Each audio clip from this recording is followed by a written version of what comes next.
Square Cow Countdowns! Hello everybody, I am Slashbot, an android designed to be superior to the original Slash in every way. For this episode, we're counting down the top 10 most radical robots. Commence the rule sequence now.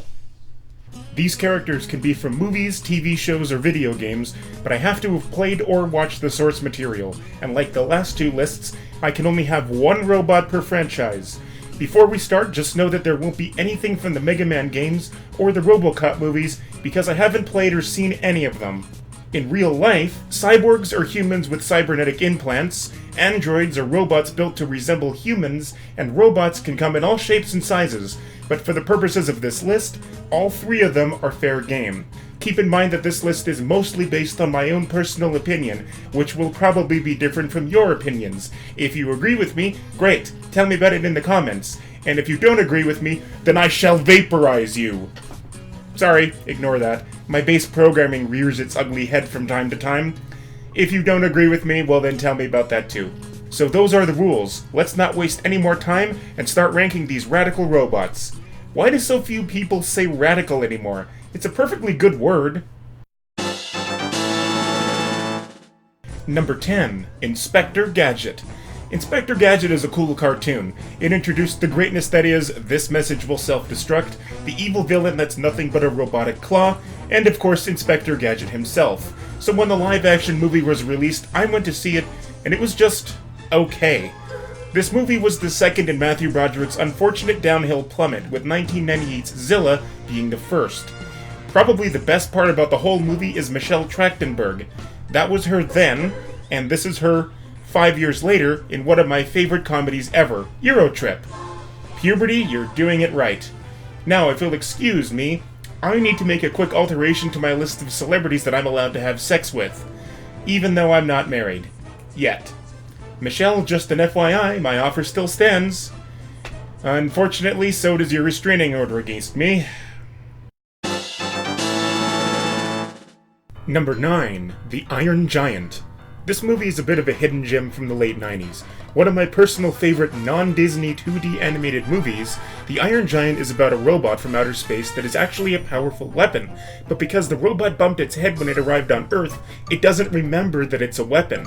The army assumes that the robot is dangerous, even though it made friends with the kid that found it.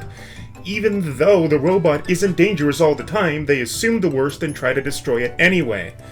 The Iron Giant is a heartwarming story about friendship with underlying messages about not judging people too quickly and that violence and war are naughty. Number 8. General Grievous. I really wanted to put BB-8 on here because it's adorable and immediately stole my heart the second I watched The Force Awakens. But then I decided against it because it's too small and cute. It doesn't feel like it really belongs on this list among other more advanced robots. So then I decided to put Darth Vader on here, because Obi-Wan even says that he's more a machine than man. But then I changed my mind again when I remembered General Grievous. But not the lame, cowardly one with asthma we got in Revenge of the Sith, or the Clone Wars TV shows because I've never watched any of them.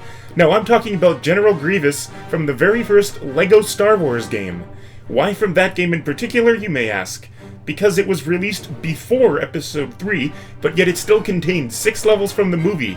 Kids everywhere went crazy. This was one of the very first instances of a movie game being released before the source material. Number 7. Emerl. Sonic Battle is awesome. I played the pants off this game, which makes no sense because video games don't wear pants. The premise of the game is that Eggman finds a robot and plans to use it against Sonic, but when it doesn't obey him, he abandons it on the beach. Sonic and Tails find the robot and discover that it can learn and replicate fighting moves by witnessing them.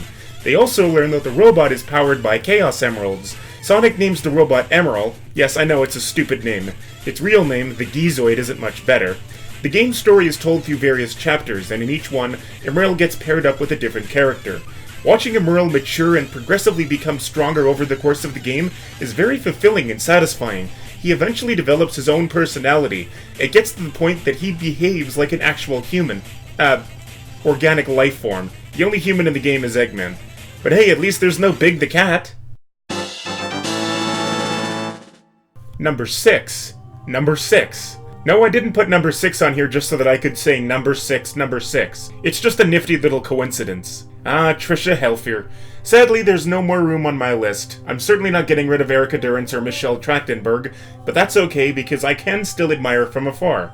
Number 6 is a seductive, statuesque Cylon infiltrator. She was the first example shown of a new generation, capable of adapting to human form and emotions. She can, like other Cylons, retain memories which can be downloaded into another body if the original one is killed, and like her counterparts, her body was designed to mimic the human body at the cellular level, making her almost undetectable to testing procedures. And there are many copies of her in existence. Wait, a bunch of Trisha Helfers? I guess it's true what they say, you can't have too much of a good thing. Although Cylons are evil, so maybe that saying doesn't apply here. Number 5. HAL 9000. Oh, I love this movie! This is the one with the supercomputer that declares that the answer to all the universe's biggest mysteries is 42. No? Oh, okay, well then this is the movie where that guy realizes he's trapped inside a giant computer simulation and then he learns Kung Fu. No, that's not right either. Oh right, I remember now. This is the movie with an AI on board a spaceship that tries to kill everyone. 2001: A Space Odyssey. See? I know what I'm talking about. HAL is initially considered to be a dependable member of the crew, maintaining ship functions and engaging genially with its human crewmates on equal footing. However, as time progresses, HAL begins to malfunction in subtle ways, and as a result the decision is made to shut down HAL in order to prevent more serious malfunctions. Such a great movie. I don't think I even need to mention that awesome theme song. Number 4. GLaDOS. GLaDOS was once a human being named Caroline. As Caroline, she was the personal assistant to former Aperture Science CEO, Cave Johnson, until later becoming his successor. In fact, Johnson praised Caroline enough to have her essence extracted into a core to oversee the facility's operations as the robot GLaDOS. So it shouldn't come as a surprise that GLaDOS despises everyone that ever worked at that facility. She blames them for what happened to her, even if she doesn't remember what they did. It's not mindless hate, it's revenge for a violation that she doesn't even remember. So when Chell... Wait, what the hell kind of name is Chell? Whatever. When Chell was chosen as GLaDOS' next test subject, GLaDOS first chose to break the poor girl's spirit with promises of cake, and then tried to kill her by dropping her into a pit of fire. It didn't work. You know, if GLaDOS likes to lie about cake so much, I think I have the perfect friend for her to play with. I've lost count of how many cakes that bitch owes Mario. Number 3. Clank. Clank, also known as XJ0461, came from a killer robot factory. It's a shame that it wasn't a killer tomato factory because that would be funny. Anyways, the factory malfunctioned and made this little guy. After realizing the mistake, the factory decided to scrap Clank for parts, so naturally he got the hell out of there, ended up with Ratchet, and together they became the greatest hero duo in the galaxy. Despite his size, Clank is far from useless. When paired with Ratchet, he can act as a personal helicopter or even a jetpack. Oh yeah, and in Crack in Time, we learned that Clank wasn't a mistake after all. He was created by Orvis and possesses the soul of a Zoni, energy-based creatures with the ability to manipulate time. Eventually these powers manifested in Clank as well. I guess that makes him some sort of time wizard. No, not that one. That's from Yu-Gi-Oh! I love the great clock sections of Crack in Time. If Insomniac were to release a full game just of time puzzles, then I could die happy. Hey, they did it for fucking Captain Toad, so why not give Sigmund his own spin-off game? Number 2. Ultron. Avengers 1 was so damn good, and this one is, not as good. I think the biggest problem with it is that in the first Avengers movie and in Infinity War, the Avengers need to come together to protect the world, but in this one, the movie starts with them already together. This makes the conflict feel much less severe and intense. But that being said, Ultron is still a really cool character, and James Spader is fantastic as his voice. I think I may have watched too much Blacklist before Zombie and I saw this movie, because I didn't see a robot, I saw Raymond Reddington. I also love Ultron's personality. This scene in particular is probably one of the better ones. Ah! Captain America. God's righteous man.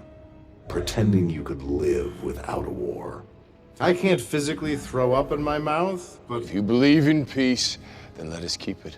I think you're confusing peace with quiet. Yeah, what's the vibranium for? I'm glad you asked that because I wanted to take this time to explain my evil plan. I hope the Avengers movies don't form a pattern like the Star Trek movies. You know, how all the even-numbered ones are good? But I think for the Avengers, all the odd-numbered ones are good. Oh no. Wait, doesn't that mean that Endgame will suck? By the time this episode airs, Endgame will have been out for a while, but as I'm writing the script, it hasn't come out yet. Number 1. T-1000. Even though I personally think that the TX from Rise of the Machines was tougher, considering that they had to kill her about 8 times, that movie sucks, except for the ending and the part where the TX inflates her boobs. So that means that the T-1000 is our winner. I love the concept of his liquid metal form and all the cool things it allows him to do. He kinda looks like the Silver Surfer in some cases, except without a surfboard. Can he really be surfing if he's riding in outer space? Damn it, I got distracted again. The motorcycle chase in particular is probably one of the greatest action sequences of all time, and I love the iconic moment of Robert Patrick emerging from the explosion in his true form. All of the effects in this movie are really good, like how his body morphs and reacts to the shotgun blasts. Do they ever specify in the movie what kind of metal the T-1000 is made from? Because if it's mercury, then anything he touches should go insane. That's where the saying "mad as a hatter" came from, you know? They used to use mercury to make top hats, and the hat makers went crazy. Oops, there I go, getting distracted again. Anyways, the T-1000 is number 1. Hey guys, the video might be over, but the fun is just beginning. If you're new here and you want to watch more countdowns, click the card to be taken to the full playlist. Also, if you really want to make my day, you can subscribe to my channel, and you'll get notified whenever I upload another awesome video. On a side note, if you want to become a patron and reap some awesome rewards, the link to my account is in the description, as well as on my channel page. If you enjoy me and my content, and want to help me make more, it would mean a lot to me if you consider pledging your support. As always, thanks for watching, and until next time, peace out. Countdown mode, disengage.